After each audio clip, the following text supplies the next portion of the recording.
পানি অবস্থায় রোধ করে অসাধারণ পদ্ধতিতে সেচ নিষ্কাশন করা হচ্ছে। এখন আমি আপনাদেরকে দেখাবো চরাঞ্চলের মানুষগুলো কিভাবে তাদের জমিতে সেচ নিষ্কাশন করে। আসলে তারা তাদের জমিতে এক প্রকার মোটরের সাহায্যে তারা তাদের জমিতে পানি দেয়। তো যেভাবে তারা পানি দেয় আমি আজকে তাদের দেখাবো। আসলে না দেখলে বোঝা যায় না, বিশ্বাস হয় না। এই দৃশ্যটা আমার কাছে খুবই ভালো লেগেছে। আমি আপনাদেরকে দেখাবো আসলে তারা কিভাবে তাদের জমিতে পাইপের সাহায্যে তারা জমিতে মোটর বসায় নিয়েছে, সে মোটর দিয়ে পাইপের সাহায্যে জমিতে পানি দিচ্ছে। তো তার আগে আমি আপনাদেরকে একটু দেখাই। এই দেখেন তাদের জমিগুলোতে, এটা হচ্ছে একটা ব্রোকলির জমি। তো দেখেন ব্রোকলিতে পানি দিয়েছে এবং পানি দিচ্ছে, সেই দৃশ্যটা আমি আপনাদেরকে দেখাবো। তো দেখেন ব্রোকলিগুলো কত সুন্দর হয়েছে, দেখেন ব্রোকলি খুবই সুন্দর হয়েছে। আর দেখেন আশা করি খুবই ভালো লাগবে। অসাধারণ অসাধারণ, খুব সুন্দর ভাবে তিনি পানি দিচ্ছে। দেখেন এই পাইপের সাহায্যে, ওই যে দূর থেকে ওই বাড়ির পাশ থেকে মোটর আছে, বাড়ির পাশে সে মোটর দিয়ে পানি দিচ্ছে। দেখেন কত সুন্দর। তবে মোটরের সাহায্যে পানি দেওয়া দেখে একটা জিনিসই বুঝতে পারলাম যে পাইপের সাহায্যে যদি সেচ নিষ্কাশন করা হয় তবে পানি অপচয় রোধ যেমন কম হবে, পানি অপচয় রোধের পাশাপাশি আপনার সময়ও যেমন কম লাগবে এবং পানি যেখানে যতটুকু প্রয়োজন সেখানে পানি ততটুকু দেওয়া যাবে।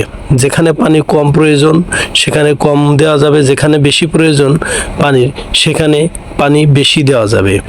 তো এই পদ্ধতিতে সেচ নিষ্কাশন যদি করা হয়, এই পদ্ধতিতে সেচ নিষ্কাশন করলে আপনার জমির উর্বরতা যেমন ঠিক থাকবে, তেমনি ফসলের গ্রোথ তেমনই হবে, আবার আপনার সময় ও অপচয় রোধ হবে। এখন যেখানে পানি ওঠে নাই সেখানে পানি দিচ্ছে।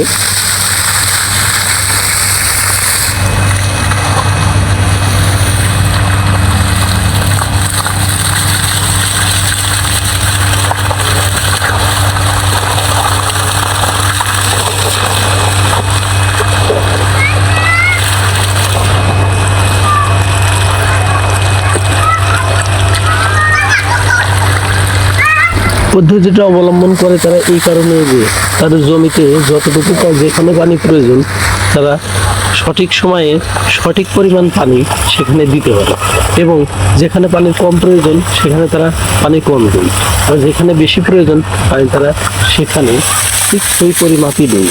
তো দেখেন কি সুন্দর অভিনব পদ্ধতিতে তারা দেখেন তাদের জমিতে পানি দেওয়া হচ্ছে।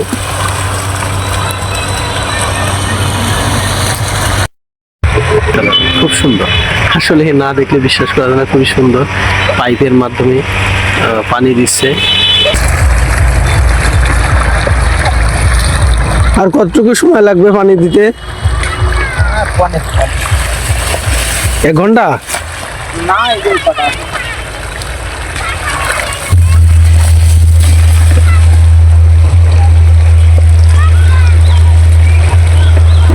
তবে পাইপগুলো তারা কেটে ছোট ছোট করে নিয়েছে।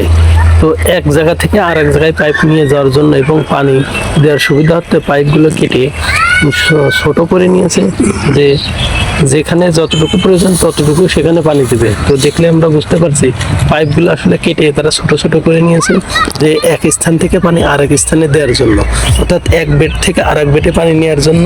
তো তারা এই পদ্ধতিটাই অবলম্বন করে থাকে। এটা একটা ব্রোকলির জমি, এই জমিতে পানি দেওয়া হচ্ছে কারণ চর অঞ্চলে এত পানির সেচ নিষ্কাশনের জন্য তাদেরকে এইভাবে এই পদ্ধতিতে পানি দিতে হয় জমিতে। এই পদ্ধতিতে পানি না দিলে আসলে পানি পাওয়া যায় না কোথায়ও। তাই তারা দেখেন এই ব্রোকলির জমিতে তারা কি অভিনব পদ্ধতিতে পানি দিচ্ছে। তো জমিতে যখন সেচ কার্য প্রয়োজন হয় তখন এইভাবেই তারা পাইপের মাধ্যমে সেচ কার্য পরিচালনা করে থাকে। দেখুন পাইপের মাধ্যমে কিভাবে পানি দেওয়া হচ্ছে।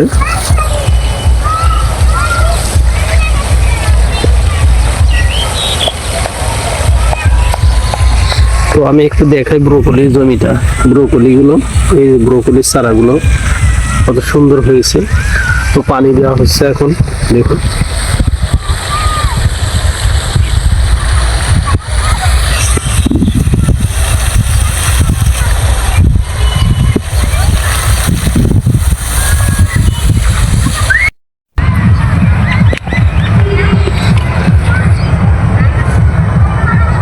তবে একটা কথা বলে রাখি, ভিডিওটা যদি ভালো লাগে একটা লাইক দিবেন এবং একটা কমেন্টস করবেন, এবং লাইক কমেন্টস করলে আর একটা ভিডিও তৈরি করার জন্য অনুপ্রেরণা যোগাবে, এবং সাবস্ক্রাইব করে পাশে থাকবেন যাতে আর একটা ভিডিও আপনাদের জন্য তৈরি করতে